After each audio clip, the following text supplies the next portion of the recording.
Et bonjour, Simon Paquin. Vous êtes conseiller municipal à la ville de Terrebonne et président de la Commission du développement social et communautaire de la ville, ainsi que le président du comité de pilotage de la politique de développement social de la ville de Terrebonne. D'abord, félicitations, Simon. La politique vient juste d'être adoptée il n'y a pas longtemps. Alors, en tant que table des partenaires du développement social de la Naudière, c'est certain que tout ce qui concerne le développement social, même à l'échelle municipale, nous ravit. Donc, on va faire une petite entrevue pour que vous nous parliez un peu de comment ça s'est passé, parce qu'il faut le dire, c'est la première politique municipale en développement social dans la région de la Naudière. Alors, on est très heureux de ça. Alors, Simon, comment vous définissez le développement social? Qu'est-ce que ça veut dire pour vous? Le développement social, pour moi, puis je pense, pour la communauté de Terrebonne, c'est vraiment de s'occuper de notre monde, de s'assurer que tout le monde a sa place, sa juste place et que tout le monde est égal par rapport aux autres dans un milieu de vie, dans un cadre. La lutte aux inégalités sociales est très importante. Puis je pense que Terrebonne, dans les 20 dernières années, a montré une très grande ouverture sur sa communauté, sur la différence dans sa communauté. Il y a eu des gains, qu'on pense au syndrome de pas dans ma cour pour certains organismes où la ville a pris le bâton du pèlerin, si on peut dire, puis a maintenu le cap en disant non, malgré certains voisins, si on peut dire, ben, cette ressource-là est essentielle dans notre milieu, il faut se battre pour qu'elle soit là, pour que tout le monde ait une chance de pouvoir, exemple, reprendre sa vie en main, qu'on pense aux organismes en aide alimentaire qui sont soutenus sur notre territoire et qui sont reconnus et appuyés. On l'a vu avec la plus récente pandémie qui n'est pas encore terminée. La Ville a joué un rôle de premier plan avec ces organismes d'aide alimentaire-là. Fait que le développement social peut prendre différentes formes, mais c'est une responsabilité, moi j'aime dire, partagée entre le municipal, les organismes et la communauté en soi. Parce que tout le monde peut faire du développement social autour de lui, juste en étant à l'écoute et en étant sensible aux différences. OK. Parfait, c'est très bien.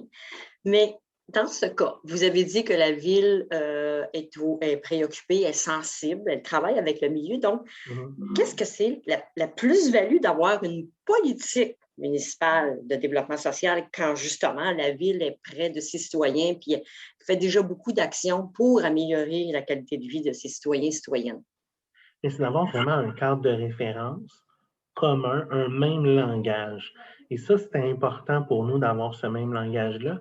Et aussi, c'est une façon, la politique de développement social, pour ma part, de sensibiliser nos différentes directions dans la ville de Terrebonne à ce que c'est du développement social. Des fois, même eux pensent qu'ils n'en font pas, mais ils en font dans leur division, dans leur travail au jour le jour. Par exemple, le génie qui pense à assurer les trottoirs, les abaissés de trottoirs pour que une personne non-voyante puisse sentir qu'elle arrive sur un trottoir. Que ce soit le bouton pour l'ouverture de la porte automatisée. Alors, il y a quelques petites affaires comme ça qui sont des plus-values tant qu'à nous et le cadre de référence, dans le fond, de la politique de développement social, c'est véritablement, comme je le disais, d'avoir un langage commun entre les organismes, la ville, les partenaires institutionnels, puisque dans la politique de développement social qui a été créée, le centre de santé de services sociaux, centre intégré de santé et de services sociaux était là, le centre de services éducatifs de la commission scolaire était là aussi. Alors, tous les acteurs qui touchent à l'individu dans sa globalité étaient présents autour de la table. OK, parfait. Depuis l'idée de se doter d'une politique, parce que je crois savoir que c'était pas, on sait que la ville de Terrebonne est la 10e plus grande ville au Québec, hein, dans le réseau des grandes villes, et certaines villes ont une obligation légale de se doter d'une politique de développement social, et la ville de Terrebonne n'avait pas cette obligation-là, mais il a vraiment souhaité s'en doter d'une. Donc, au moment où il y a eu l'idée de dire on y va vers ça, ça a été quoi les grandes étapes jusqu'à son adoption qui a eu lieu, je crois, il n'y a vraiment pas longtemps, là? Dans le fond, le 5 juillet dernier, que la politique a été adoptée par le conseil de ville, je vous dirais qu'il n'y avait pas d'obligation légale pour le faire, mais il y avait quand même une pression. On n'a qu'à penser à la vérificatrice générale de la ville de Terrebonne qui a fait son audit cette année sur le développement social. Alors, quand une vérificatrice générale de ville veut parler de développement social, elle met aussi quand même une pression sur l'organisation municipale pour dire, ben, si vous ne pensiez pas, nous, on avait une longueur d'avance parce qu'on est en train de la développer, là, mais si on n'avait pas, si on n'était pas dans la démarche, on aurait eu le message de dire, commencez à y penser parce que vous êtes peut-être la seule vous êtes la plus petite des grandes, mais vous êtes la seule des grandes de ne pas en avoir. Alors, je pense qu'il fallait s'en doter une. C'était un souhait de l'administration municipale en 2017. Il fallait la politique familiale, vivre tous ensemble, arriver à son échéance. On était à l'heure du bilan à ce moment-là. On a fait les choses dans le bon ordre, si on peut dire. On a fait premièrement le bilan de la politique familiale pour savoir d'où on partait puis où on s'est rendu avec cette politique-là. On a fait le bilan et après ça, on a travaillé sur la composition, sur les grandes étapes qui allaient mener jusqu'à la création du comité de pilotage. Et le comité de pilotage, on a choisi chacun des individus qui étaient sur ce comité-là parce qu'on savait l'apport qu'ils pouvaient apporter à la contribution au comité. On ne voulait pas, puis j'aime pas le mot, là, un comité de pilotage qui va juste étamper ce qu'on va leur proposer du rubber stamping. On ne voulait pas ça aucunement. On voulait qu'ils soient participatifs. On voulait qu'il y ait des contrastes d'idées, des chocs des idées pour faire en sorte qu'on brasse les idées. On arrive à une politique qui va ressembler pas seulement à la ville de Terrebonne, mais bien à l'ensemble des organismes et de la communauté. C'est ça qu'on a voulu faire. Il y a eu la création du comité en mars 2020. Il y a eu les travaux, les groupes d'échange qui ont été créés, des groupes de discussion. Il y a plus de 1000 personnes qui ont répondu à un sondage en ligne, qui ont été consultées. Il y a eu des groupes de discussion pour arriver à une ébauche de politique, un énoncé de politique au courant du mois de mai dernier et son adoption finale par le Conseil en juillet dernier. Parfait.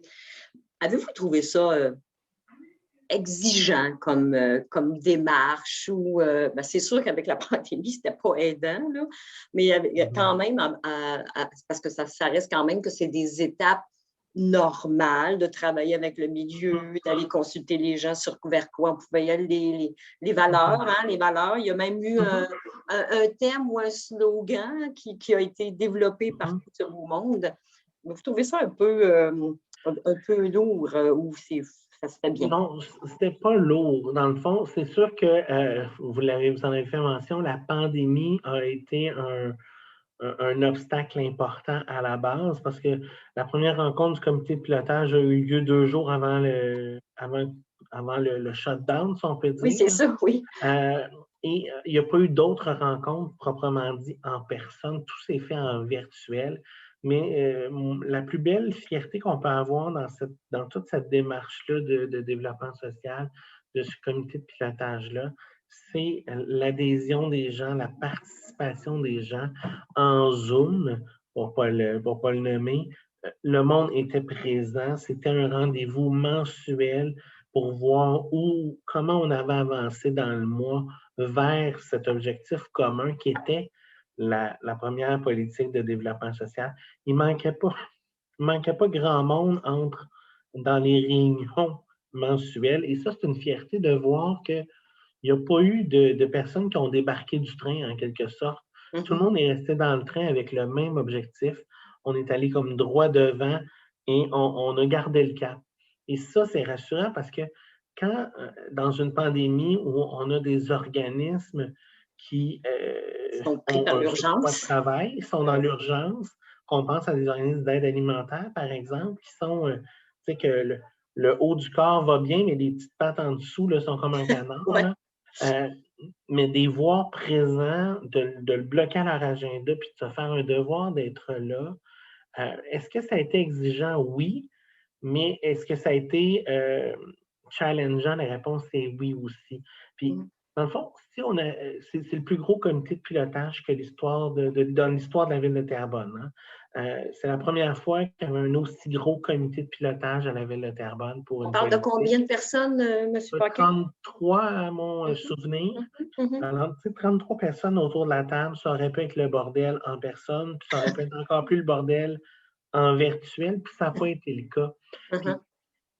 Puis, si la ville n'avait pas voulu être confrontée ou challengée, ben, elle aurait fait la politique elle-même, toute seule, dans son coin, sans parler vraiment à personne. Mais est-ce que la politique aurait eu la même saveur? La réponse est non. Et elle n'aurait certainement pas eu le même thème non plus. Parlez-nous-en donc du thème, finalement. Le thème, là, puis là, j'ai un blanc de mémoire, mais je ne veux pas inverser les mots. Alors, je vais aller juste chercher le libellé de la politique qui dit « Terrebonne, une ville qui nous ressemble et nous rassemble ». Et c'est là où la valeur du comité de pilotage prend tout son sens. Parce qu'elle a été composée, comme je le disais tantôt, avec tout le monde autour de la table. Ce n'est pas une politique ville, c'est une politique de communauté, de la communauté de la ville de Terrebonne. Puis le titre en reflète vraiment. Et d'ailleurs, c'est le comité de pilotage qui a fait des propositions entre eux, qui se sont challengés eux autres aussi, qui ont remixé, rechangé, changé certains mots, et qui ont voté à la fin pour ce thème-là. Alors, c'est un thème, je pense, qui est très représentatif du comité de pilotage, de la démarche, mais aussi de la communauté de la ville de Terrebonne. Quelles sont, une dernière question, Simon, quelles sont les prochaines étapes? Parce que là, la politique est adoptée depuis 5 juillet. Maintenant, une politique, qu'est-ce qu'on fait après? Oui, dans le fond, la politique, c'est un cadre. Hein? Après ça, il faut qu'il y ait un plan d'action. Parce que si une politique sans plan d'action, c'est une politique qui reste tablettée, qui ne vivra pas. Alors, dans le fond, il y aura des comités cet automne qui vont se pencher sur les 4 grandes orientations pour créer le plan d'action de cette politique-là. Un plan d'action que je tiens à préciser, puis je pense que ça va être encore une fois aussi une autre première, qui sera politique, puisque cet automne, pour ceux qui ne le savaient pas, il y a des élections municipales et le choix qui a été fait, c'est que les élus municipaux ne seront pas autour de ces tables-là pour travailler le plan d'action. Je l'ai dit à la blague lors d'une rencontre où on a souligné l'aboutissement de la politique de développement social. On vous donne les clés de la politique. Arrivez-nous avec un plan d'action.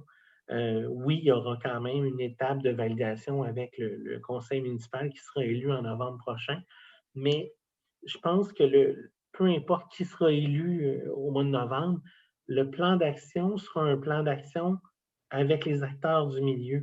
Alors, la ville ne peut pas être à contre-courant de ces acteurs qui sont sur le terrain au quotidien. Alors, j'ai bien hâte de voir ce plan d'action-là qui va être dans la même lignée que le thème, que Terrebonne, une ville qui nous ressemble et qui nous rassemble. Alors, c'est dans cette vision-là, j'en suis persuadée, que les membres du comité de pilotage des groupes qui vont créer sur les 4 grandes actions vont arriver à un résultat d'un plan d'action qui va ressembler à la communauté de Terrebonne. Merci beaucoup, M. Paquin. De toute façon, je crois que pour les personnes qui voudraient consulter cette politique-là, elle est disponible sur le site de la ville. Oui. Et pour connaître finalement les 4 grandes orientations, on ne les a pas nommées, mais je pense qu'on peut les trouver en allant consulter cette politique-là. Comme vous l'avez dit, oui, il va y avoir un plan d'action, mais la politique est protégée parce qu'elle est adoptée. C'est une politique, donc on verra qui sera là dans l'avenir. En tout cas, on vous souhaite bonne chance dans les élections municipales.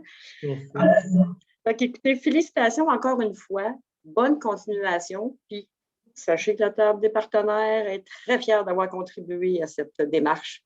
Bravo. Et je vous souhaite des belles vacances. Ça s'en vient?